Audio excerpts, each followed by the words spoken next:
guys who bet big and lose bigger. This is the Desert Donkeys, presented by Golden Camel. Welcome back to Desert Donkeys, presented by Golden Camel. We're talking Week 5 football. This is actually going to be take 2.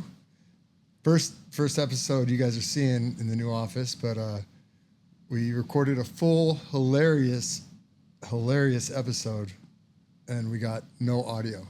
Yeah, we two buffoons setting up IT, which we know nothing about. If you've seen the movie Zoolander, we're kind of like the two male models looking for something inside the computer. So true. I mean, we've been here an hour and a half trying to set up 2 microphones. 2 microphones and one one camera that's actually not very hard to set up. It's like hit record, dummy. And we both have fat fingers, and we're both shaking, from the cold brews. Yeah, cold brew coffee, fat fingers, trying to hit setup mode. Why do they make those buttons so damn small? I know, man. I don't get it. But we're here. We're here. We got 10 minutes to kick off, so we should go ahead and give our predictions so that we keep this legit that we gave in the previous podcast. I'll go ahead and go first. Okay. And I know that you're going to make fun of me because you gave a 5-minute monologue about what a fucking idiot I am. But I love the Giants. I do realize it is a very strange line, and I probably should be aware of this is a trap, but my fantasy team has Jackson Dart and Scatteraboo starting this week, so my God. I'm going to ride with the Giants. Dude, one thing about Ryan is he loves to bet with his heart, and it works sometimes, but I'm telling you guys to max bet, triple max bet, call all your friends and take the Saints. You told me you said that Travis Hunter's going to score 2 touchdowns today. I was looking for that bet, but yeah, I'll take it. What do you want? 500 to 1, 700? I mean, dude, just give you the cash first. I want the money first. Unbelievable. So that's your best bet of the week. That's my favorite pick this week. Yes, sir. What's your favorite bet? Okay. You tell me San Francisco? No, I didn't even know that they were playing, honestly. And I'm getting go to my phone and it's like just exploding. And I'm like, what the hell's going on? And then I looked at the score, and I think when I looked at the score, it was 17-3 or 7. I don't know what it was, but they were winning by a lot, or in NFL a lot. But my pick of the week is Jets money line and the over in the Cardinals game. So the Jets are going to stop committing 10,000 penalties and stop turning the ball over in the red zone? Yes. Against the Cowboys? Yeah, why is the line 1? I mean, I agree. I think that there's a number of strange lines this week. Obviously, I like the wrong side of one of the strange lines. And I think you're on another strange line. And I was talking to my father-in-law and my nephew, Austin, and I told him to give me a winner. So shout out to Austin. He said take the Bills -8. This is a kid too. Smart kid. He's an old man in a kid's body. I love it. Well, that's the primetime game tonight. It'll be fun. Drake May, obviously, he's been kind of like I don't know what you want to call it, but he was trending in the right direction at the end of last year, but he looks fucking legit. I think I saw on the morning fantasy stuff, he's top 4 or 5 quarterbacks this season, behind Mahomes, Lamar, and Allen. He's putting up some good numbers. I'm cheering for him. I like him. I do too. He's a stud. Yeah, total stud. He loves football. Okay, so now we got our winners out of the way. How was football for you last week? It was a bit of a roller coaster. We were talking about fat fingers, and on that. Well, this just happened. What game was that? The 3 touchdown. Oh, it was actually just this last Thursday. I put in a 3-guy touchdown scorer, and I had a 50% profit boost. I usually don't bet more than $100 on my parlays of those things, but they gave me. Who are you talking to? No, I swear. I put are the $100 feds on the other line? No. I've seen you 1,000 times bet more than $100 on a parlay. Oh no, I'm saying on the touchdown score parlays. Touchdown score parlays. Those are like Those are tricky. Okay. You know, they're like 15, 30, 50 to 1. Like, you know. Yeah. I'm stupid, but I'm not that stupid. So I do fire. Stupid, but not that stupid. So, but I had this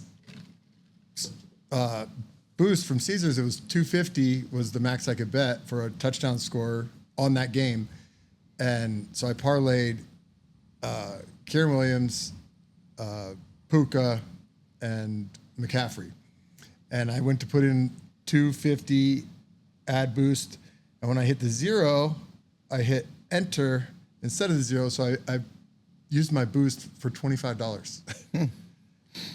This happened previously with first touchdown score in that for Caleb Williams. I remember that. And I did not re-put it in. I made a $5 bet when I meant to make a $50 bet.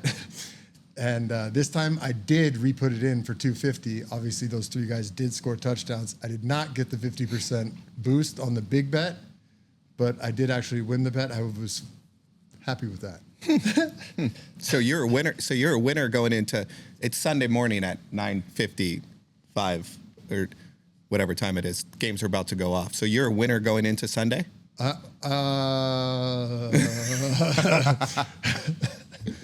know, I got to tell you what fucking happened last night that I couldn't even talk about it walking out of the office. I thought that I covered that Colorado first half line. The over? The over. It was not 27.5. It was 29. Do you remember they threw a pick? Oh, they threw a pick on the 2-yard line. Oh my God. They could have kicked a field goal, I cover. They could have fucking scored the touchdown, I cover. And they threw that fucking pick. I thought I won. For the record, walking out of here, I thought I won. I went to look at my balance to bet the second half over. Yeah, because you said you were going to bet the second half over. Yes. And I look at my balance. I'm like, what the fuck? They haven't graded yet. Okay. And I go into bets waiting to be graded. It's gone. I go into settled bets and I see 29. I couldn't even say it. I was so embarrassed and so devastated. I couldn't even tell you yesterday. Oh, that's hard. But I did take the second half over I parlayed the over in the Florida State game to the Colorado game with a boost. The second half in the Colorado game was 28, and I don't know if you saw the end of the game. Oh, they threw that miracle touchdown. What was that? Because it was on the internet today that like plus 13.5 Colorado bettors are like fucking dying right now. Bad beat, dude. There was 20 seconds left in the game. It was 4th and 3. They're on the 25-yard line. Would have been a long field goal. I think they have their backup field goal kicker who missed an early field goal. So they're up by 7. So they go for it on 4th down. They don't run the ball. They fucking throw a bomb. Throw it 25 yards into the corner of the end zone. Guy catches it one-handed, taps his foot.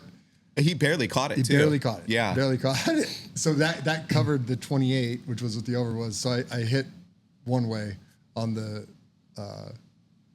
Seminoles, the Florida State, Miami, second half over, that hit. Bro, that game came this close to going over on the full game, which I also had. And it looked dead. They scored 17 points in the first half. What was the final score of that game? It was 19-28. Wow. 22. Florida State drove down inside the 20, and I'm like, if they get this touchdown, I cover everything. I win a shit ton of money because I had a big bet on that over. And they kicked the field goal because they were down by 9, and there's 25 seconds on the clock. They kicked the field goal, don't get the onside kick. Over doesn't hit. But man. I did hit the second half over. That hit easily. So are you feeling confident going in today? Oh, well, shit. As much as I love my Giants play, I'm just scared that I'm going to get fucking hammered when they lose. What does that say right there? Well, it's just your level of confidence is so high that I'm wrong that I am a little scared. Well, here's the thing. Normally, you just wouldn't say anything. You just fade me.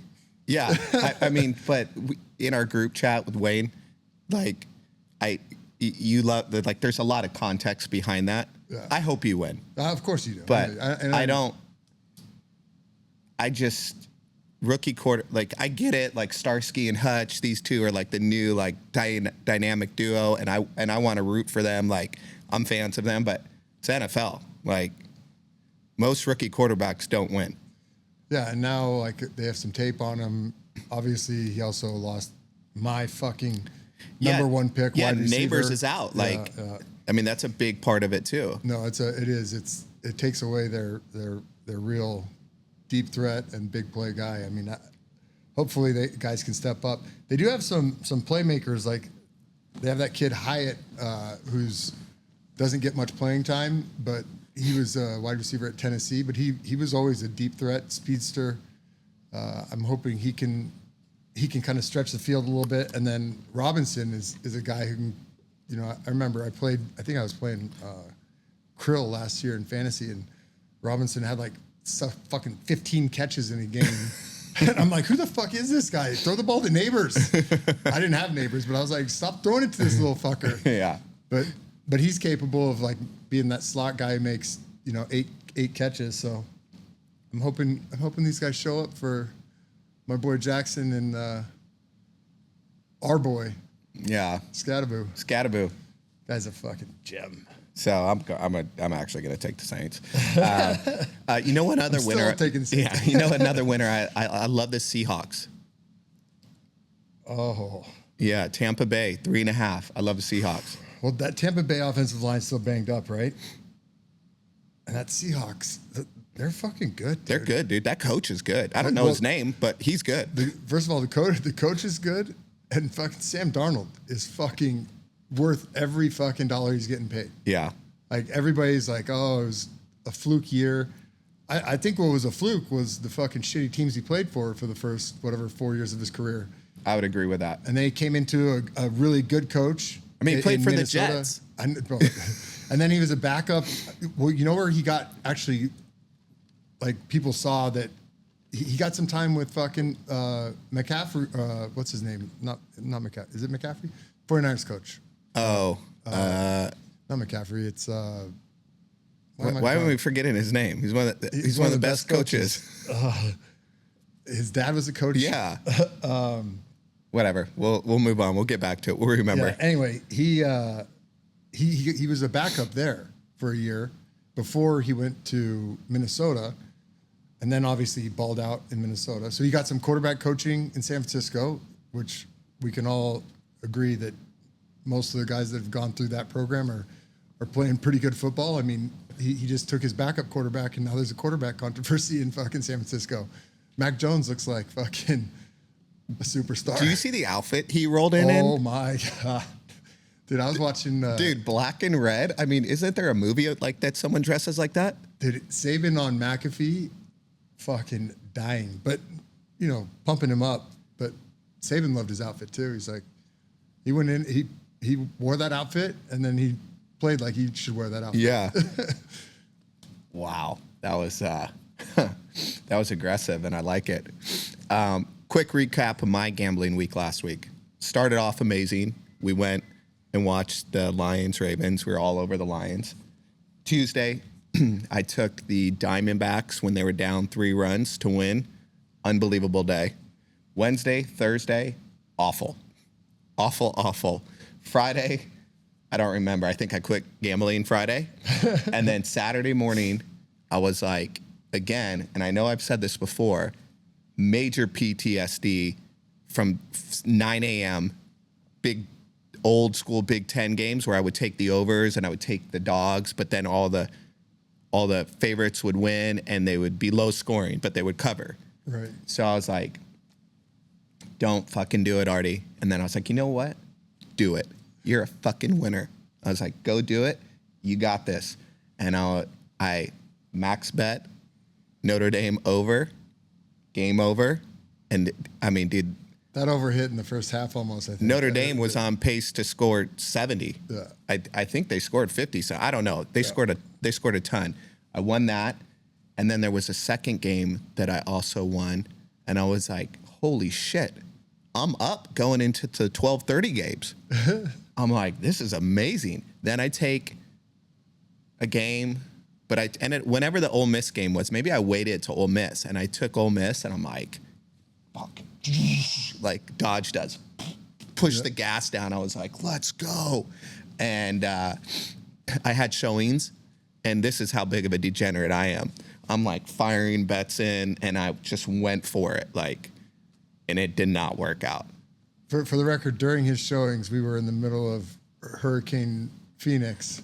Dude, a 100-year-old tree fell on my house too. Like, I had so much chaos in my life, and I'm still trying to put bets in. And not only does it suck when you lose, but it sucks when you're trying to sell a house and you get a call from your wife that there is a 100-foot tree on your home. It's like literally, guys, this tree is massive. One of the biggest trees I've ever seen grow in the desert fell right off of Artie's property line onto his roof, and luckily not much damage to the house. Destroyed your landscaping, almost pulled out your neighbor's foundation of his house. That the roots of that thing, like, it looks like it. When I pulled up, I was like, holy shit! It almost pulled out his front porch. Dude, it's taken them 5 days to chop it down. It's still there. The root of it's still there. Yeah. I mean, it had to been. The neighbor who is a landscaper, like, he knows about trees. He's like, that thing had to weigh 50 tons. Unbelievable. It didn't cause more damage. Yeah, I mean, I actually should buy a lottery ticket. 100%. But then, okay, so that's Saturday, Sunday, losers, and like half-point losers, and then Green Bay game, my favorite game of the week, and they're just dominating, right? Like, they came out dominating. Yeah. And then I was just like, man, as soon as they block that extra point, I'm like, I've watched too many sporting games where I'm like, here you go. And then I did a teaser. I never do fucking teasers. But here's where I got lucky. I did a teaser, and I thought they had to win by a half. So I got my tail between my legs. I'm pouting. I'm fucking over it. I'm like, fuck gambling. And then I realized, I checked my phone. I'm like, oh, shit, I got them plus a half. So you took it 7, not 6.5. Wow. Yeah. And then I took them to Denver. So Denver was good. Again, full degenerate. Have showings Monday night. And I'm like putting all my bets in. And I accidentally put first touchdown, Garrett Wilson, for $1,789. Like, even when I was doing well and I was betting bigger, I was not putting in $1,789 first team touchdown bets. And then I was like, okay, maybe it's a sign. Like, here we go. The gambling gods are like, we got Artie's back. Let's go. And no, fucking loser. And then, so then I won a little bit of money because I had Denver. I mean, that game, Cincinnati's. I mean, yeah, I think Denver's been a little unlucky. Obviously, they should have beat Indianapolis. They should have beat the Chargers, but Denver's pretty fucking good. But Cincinnati is fucking horrible. I mean, Joe Burrow is got it. Like, the way that team versus that team, it's like Joe Burrow's the best player ever to live. I saw one of the funniest memes and actually thought it's pretty accurate. It said Joe Burrow should, even though he's not going to play any of the season, he should win MVP. That is so good, right? And so true, right? I mean, it's clear that how much better is he than everybody if this is what this fucking team with these offensive players looks like without him. I mean, they are horrible. I'm glad. I do have one of their players in one of my fantasy leagues, Higgins, but I'm so glad that I don't have Chase or the running back. Remember, his name Chase Brown? Yeah, Chase Brown, yeah. Or Jamar Chase. I mean, talk about league losers. Yeah, I mean, losing the quarterback. Same thing happened to me a couple years ago when I had Garrett Wilson, and first play of the game, fucking Aaron Rodgers goes down. I think I took Garrett Wilson 4th overall or something, thinking he's going to have this humongous. I think he still had a very good year. I know he went over 1,000 yards, but like, I was thinking record-breaking year with Aaron Rodgers, and they lose him in third play. Second play. Fuck, that was a nightmare, dude. Garrett Wilson, he is a stud, and that catch he made. But he has zero help. The rest of their wide receivers are fucking terrible, dude. They got fucking like cement hands. Bro, and Fields runs around back there. He gives time for guys to get open, and they're triple, quadruple covering Wilson, so you can't fucking throw him the ball. They're trying to get him the ball underneath so he can run with it. They're doing everything they can, and it's just like they can't get him the ball. Like they're putting so much focus on him, and nobody else can get open. They're like, defensive coordinators are like, okay, double team him and let's put a spy on him. Yeah, pretty much. I mean, it's crazy. And then he makes those, anytime he's got single coverage, it's just got to be like auto, throw it up. Throw it up to him no matter what. No matter what. Check down, like, throw it to him. I don't care if it's 3rd and 1, 4th and 1. Yeah. Where the fuck you are on the field. If he's got single coverage, you just got to say, all right, go route. We're giving you a chance. Yeah. He's a stud. Yeah, he is a stud. Total stud. Those fucking Ohio State fucking wide receivers. Unbelievable.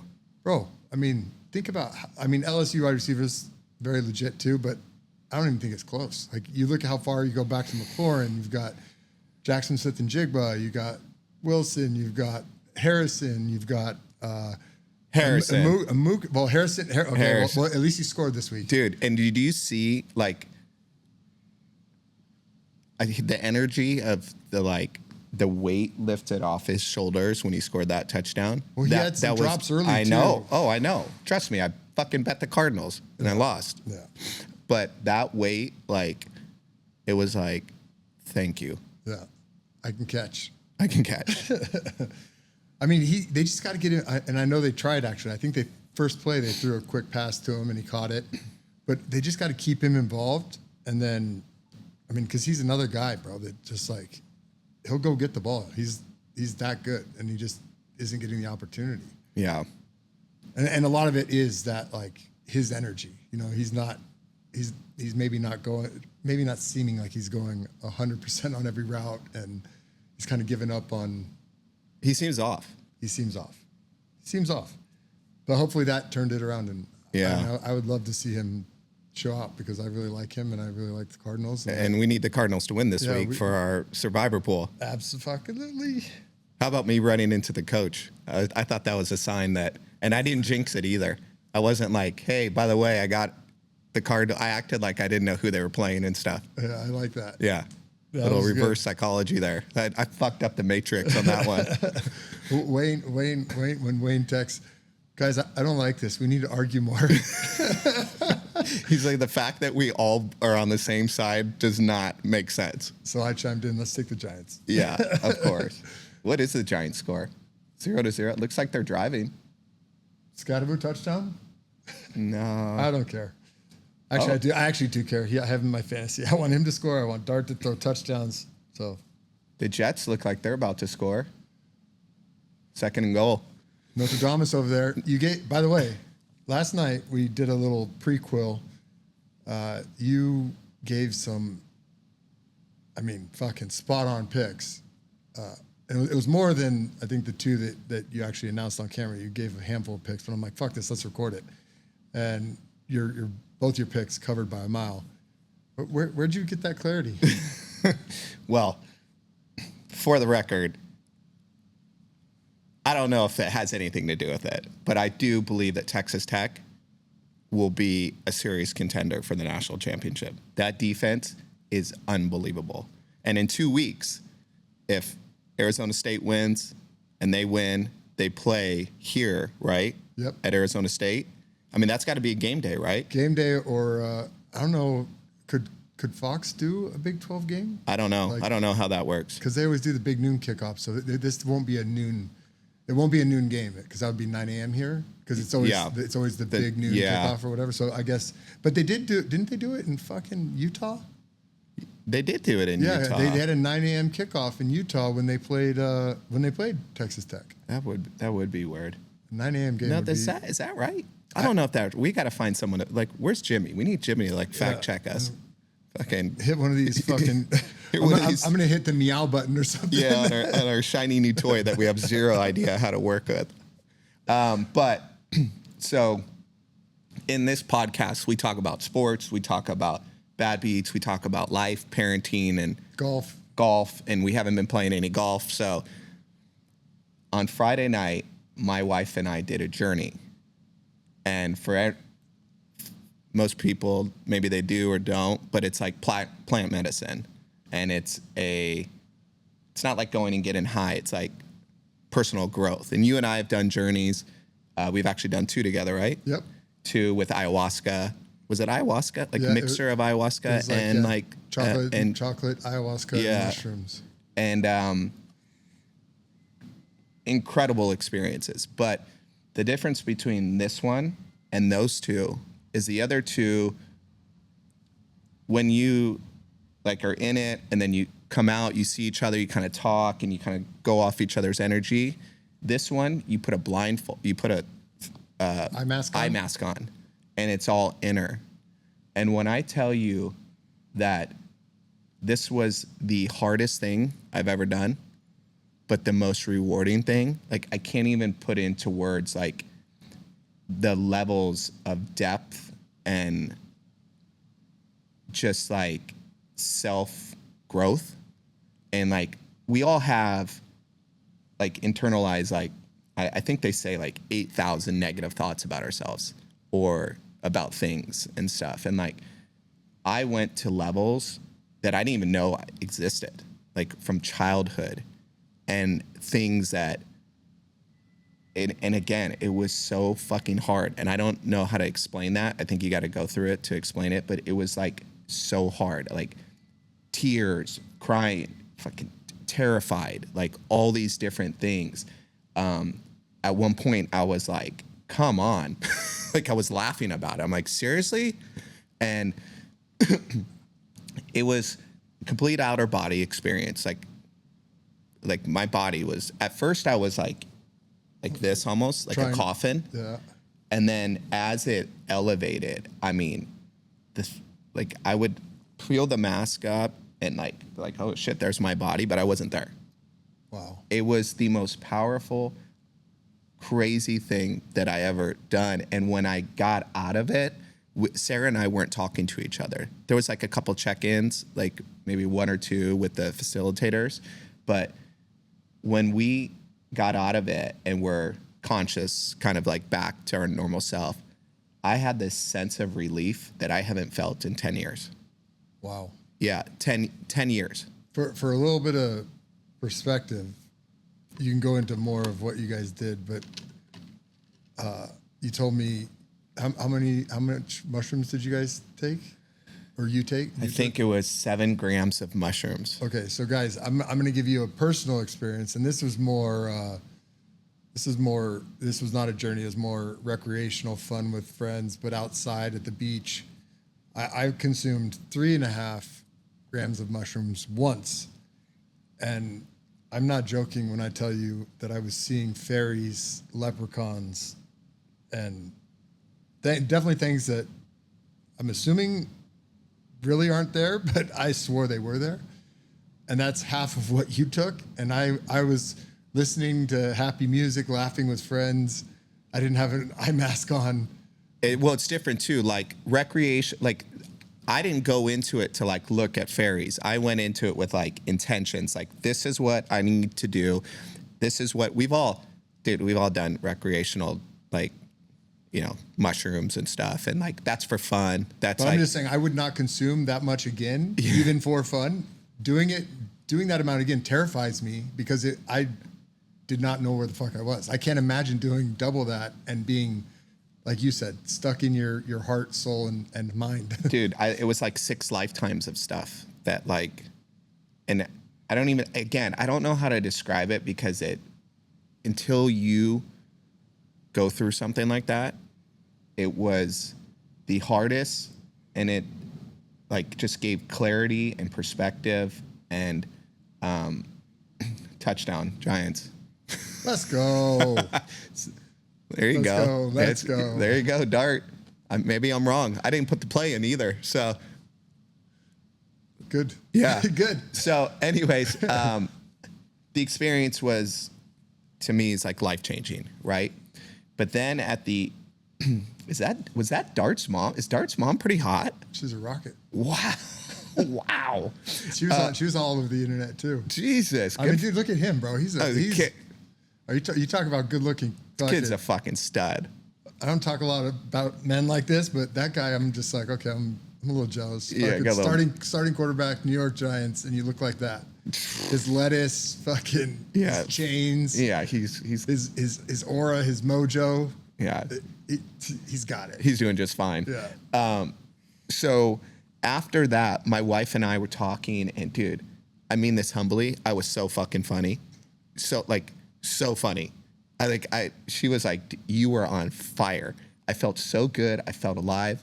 And then the facilitator, they had told us before, they're like, hey, do you want to do this 5-MeO, I think DMT, which is completely different. And at this point, I was like, man, I just went through so much. I don't think I could do it.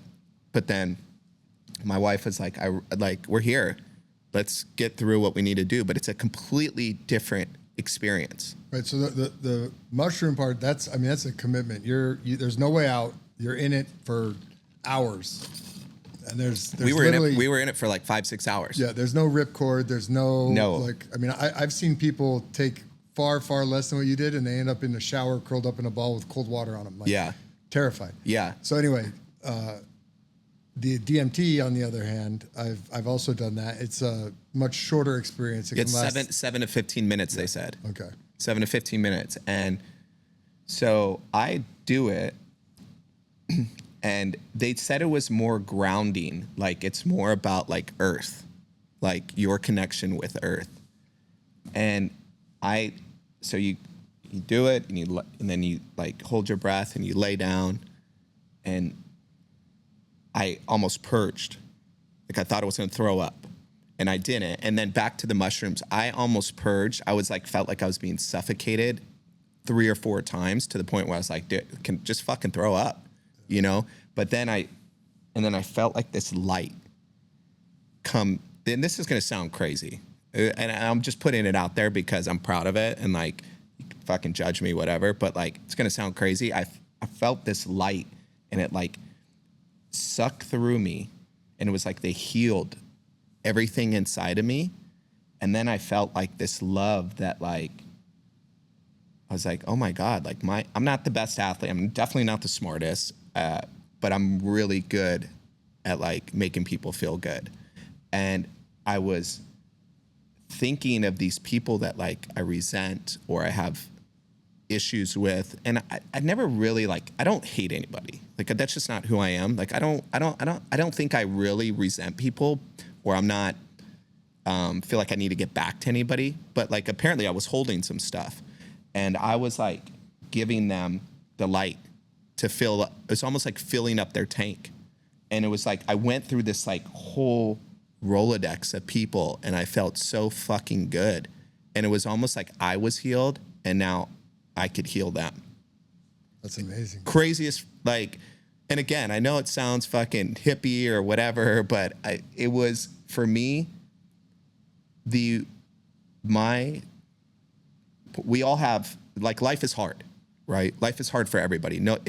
You could have all the money in the world, and it could be hard, right? You can not different be healthy. Yeah, everybody has different problems. Like, we're all going through things, and like life is challenging, and it just felt like it opened up a new point of view and a new way of thinking for me that just made me more present and like more excited to live. That's amazing, bro. Yeah. And so can you tell us what happened on the second one, the DMT? That was this DMT. Oh, that was that one. That was the DMT. The light was the DMT. Okay, got it. Yeah. Got it. The mushrooms, I mean, dude, we need to talk offline on like, you were there was different people that came up and like different things, and it just, and I, in it, I wanted answers, and I couldn't get them. Like I couldn't get definitive things. Like I got so granular in it that I was like, am I gonna be good at golf? And they're like, and when I say them, I just mean like your battle with whatever spirit, whatever light, whatever you like. Whatever you believe in. Yeah, whatever you believe in. Like the answer was no. It's not that easy. But I started looking for it. Trust me. Well, who knows? Let's see what happens next time you're out on the golf course. Yeah, there might be a magic. something light bulb. The biggest thing out of this is like the rejuvenation for like I have a great life. Is it fucking hard? Absolutely.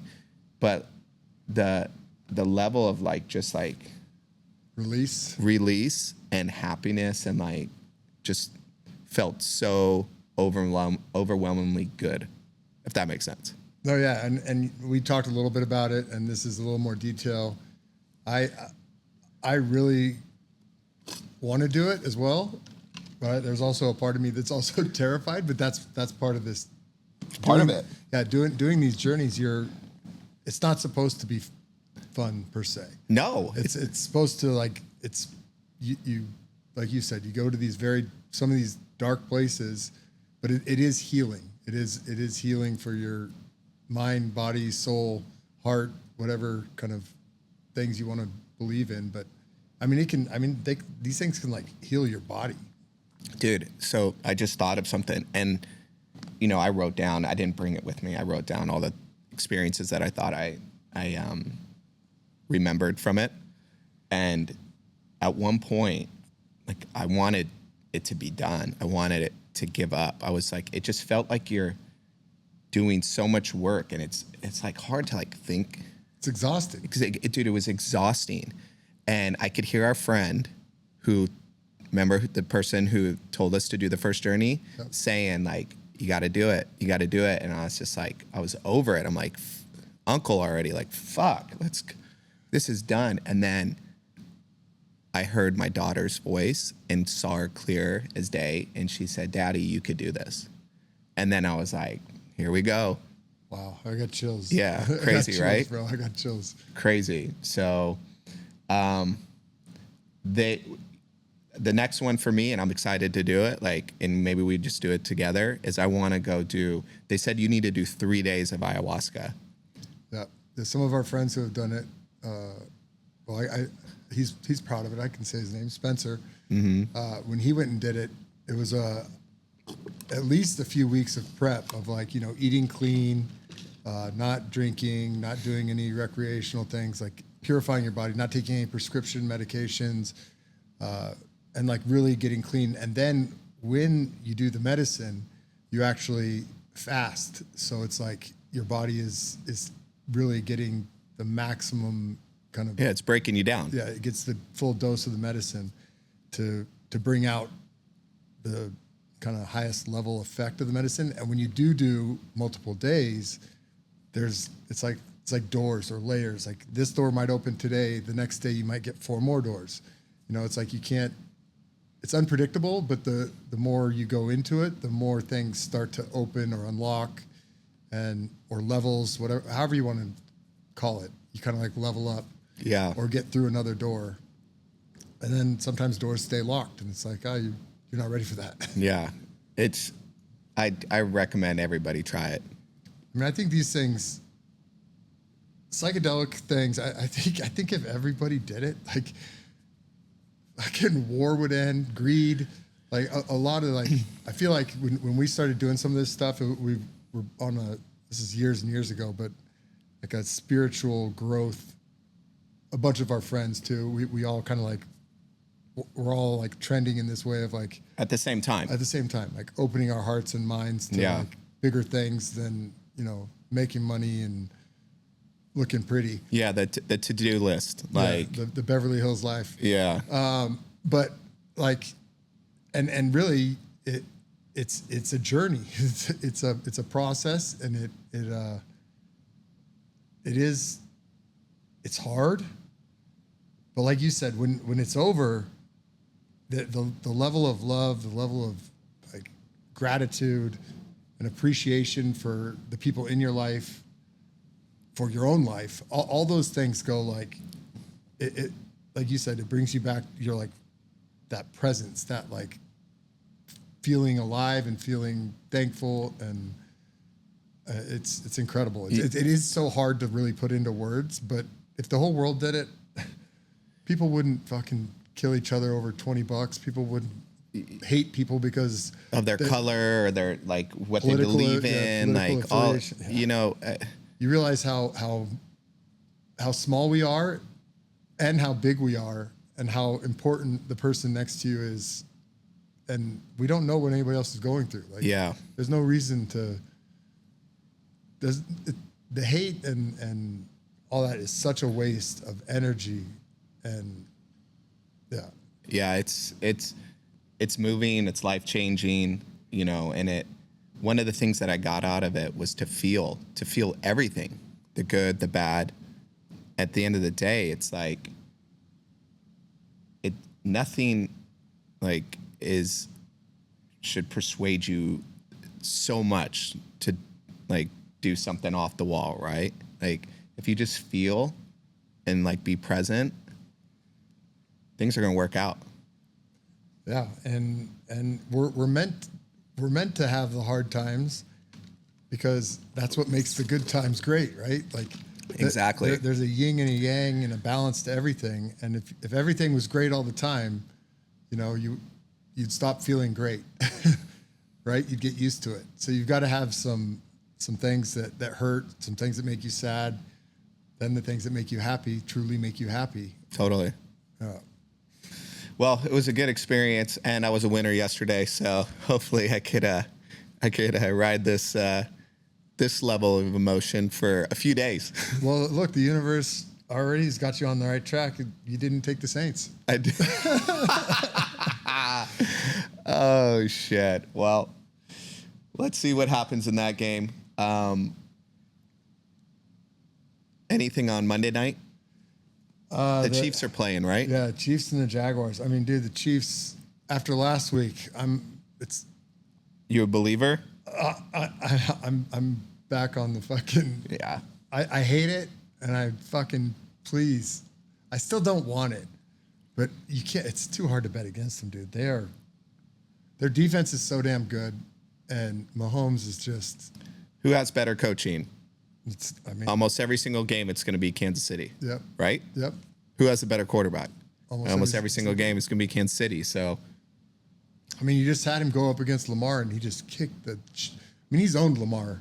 First of all, that's first, second, and third. Actually, he's literally owned him. I think Lamar is 1-5 or 1-6 against him or something like that. And in games that matter, he's 0-for. Obviously, this last game kind of did matter as well, because they were both 1-2 or 1-3. 1-3, yeah. Oh yeah, because they're 1-4 now. Is that right? Yeah, I think so. Oh, this is week 5, so they're 1-4. They're 1-4 now. They're 1-4 now. Yeah, whoever lost that game was going to be 1-4. Wow. Yeah. Well, football's on. It's Sunday. Hopefully the audio works on this time. Yeah, and it looks like our camera's still recording, so we did something right. Yeah, we did. We said, hey, nice job. 2 buffoons.